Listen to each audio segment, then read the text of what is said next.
Bem, então vamos nós, né? Dando seguimento aqui à nossa aula, nós tínhamos entendido, né, o processo de funcionamento da pilha, vimos a representação da pilha, então agora a gente vai falar um pouquinho em relação ao cálculo da DDP da pilha. Isso nada mais é do que a voltagem que aquela pilha pode produzir, tá bom? Então, vamos aí para o cálculo. Deixa eu aumentar já um pouco a letra. Cálculo da DDP. DDP nada mais é do que a diferença de potencial. Essa DDP, né, que é a diferença de potencial, a gente também pode chamar de Fm. A Fm nada mais é do que a força eletromotriz da pilha, tá? Então, também pode ser a força eletromotriz ou simplesmente o potencial da pilha, que a gente vai chamar de E, ou ΔE, tá bom? Então, cálculo aí da DDP, da diferença de potencial ou da força eletromotriz, tá? Então, vamos lá. Como que a gente pode fazer esse cálculo, né? Essa variação, esse potencial, vou botar aqui, ó, vou escrever à mão mesmo. A gente normalmente pode ver como ΔE, tá bom? Então, a DDP da pilha, DDP, que é a mesma coisa que a Fm, que é a mesma coisa que essa variação de potencial, a gente pode calcular pegando o potencial padrão de redução do cátodo menos o potencial de redução do anodo, tá bom? Potencial de redução do cátodo menos o potencial de redução do anodo. Então, a gente tinha visto que na pilha que a gente construiu, o potencial padrão de redução do cobre era de mais 0,34 volts do cobre, era igual a mais 0,34 volts, e o potencial padrão de redução do zinco era de menos 0,76 volts, né? Então, para a gente poder calcular o potencial dessa pilha, a gente vai pegar lá. A gente viu que o cobre é o cátodo e o zinco é o anodo. Então, o potencial padrão de redução do cátodo, que é o cobre, é de mais 0,34. Vou fazer menos, aqui tem que ter atenção, né? Vou fazer menos o potencial de redução do anodo, que é o zinco, e o potencial de redução do anodo é de menos 0,76. Então, vai ser menos 0,76. Então, nada mais vai ser do que 0,34, menos com menos vai dar mais 0,76. Então, o potencial dessa pilha vai ser de 1,1 volts. Então, uma pilha de cobre e zinco funcionando nas condições padrão vai apresentar 1,1 volts, é a voltagem que ela produz.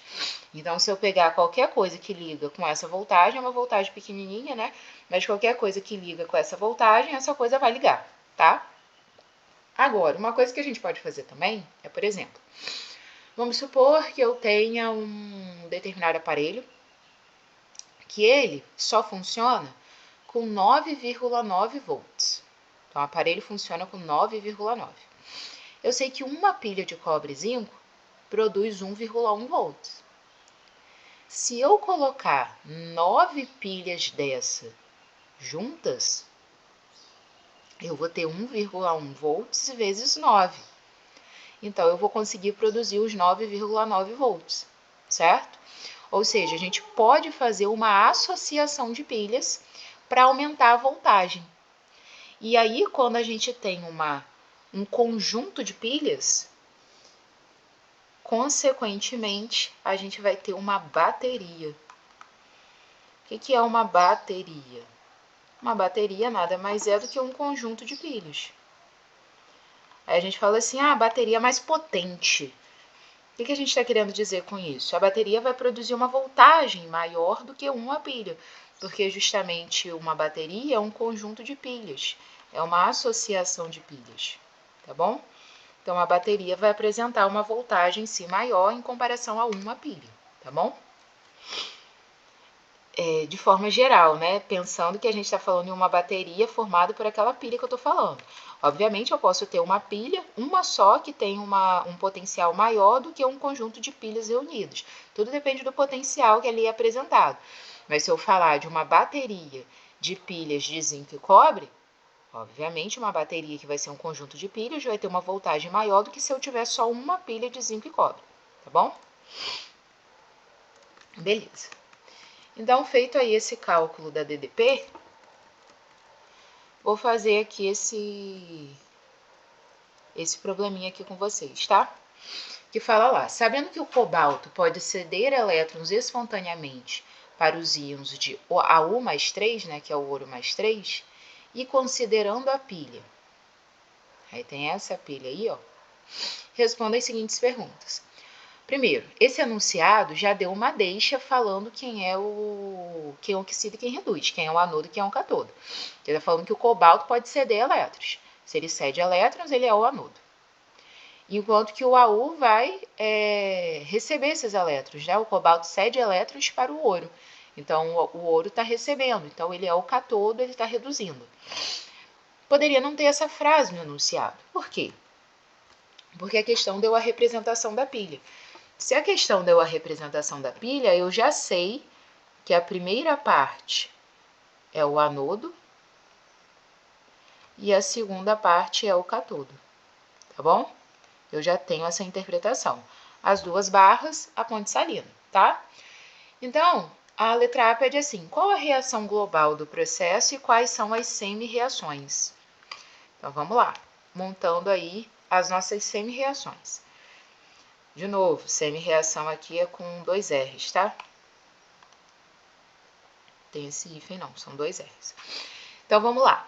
Semi-reações. Vou montar primeiro aqui a semi-reação de oxidação, tá? Eu já sei que é o cobalto que oxida, ele compõe o anodo. E na representação da pilha, a representação é justamente na ordem do acontecimento. Então, eu vou ter o cobalto 0. O cobalto 0 ele vai perder 2 elétrons, se transformando em cobalto mais 2.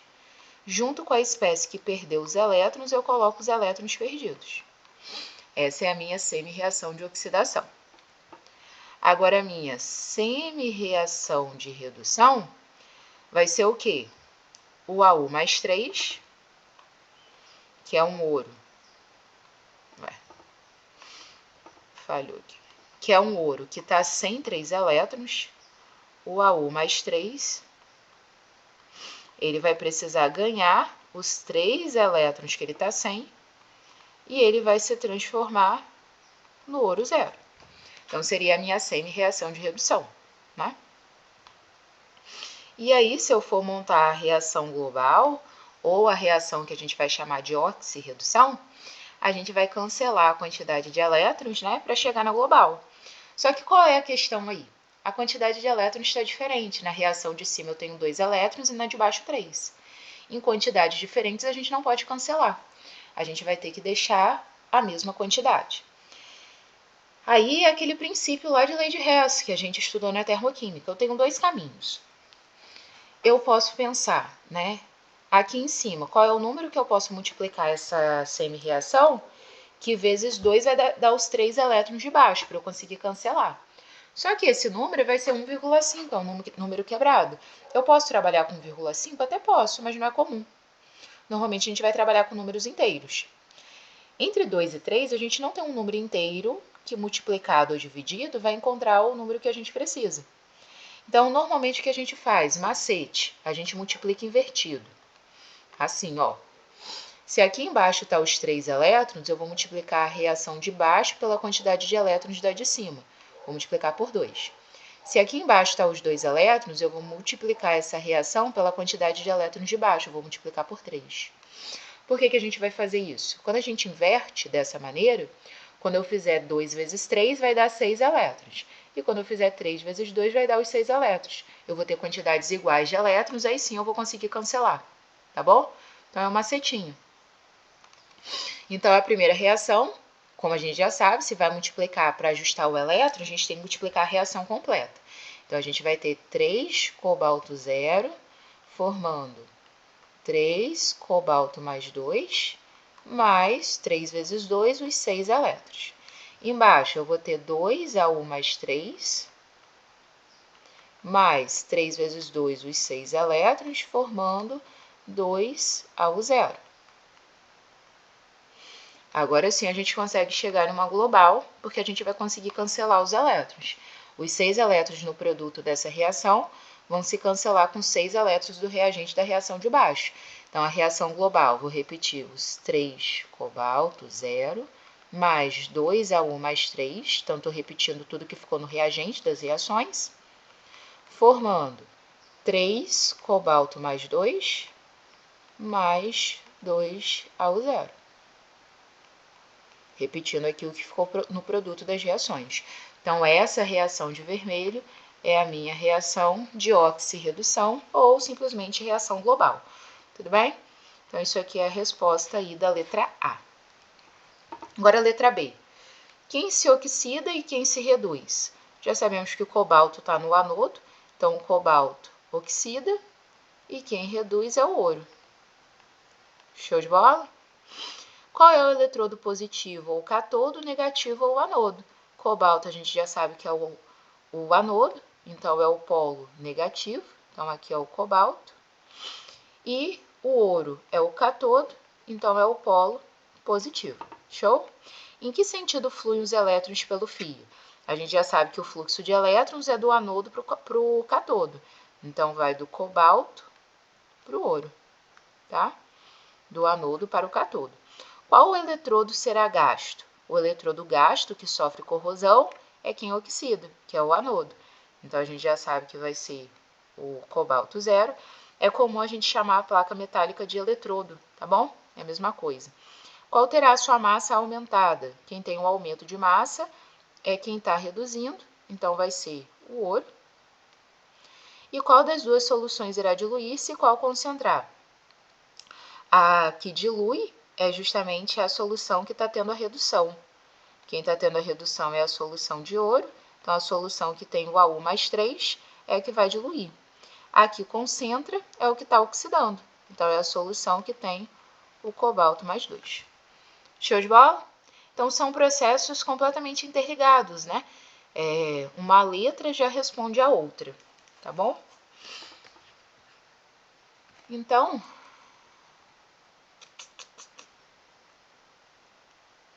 nesse contexto,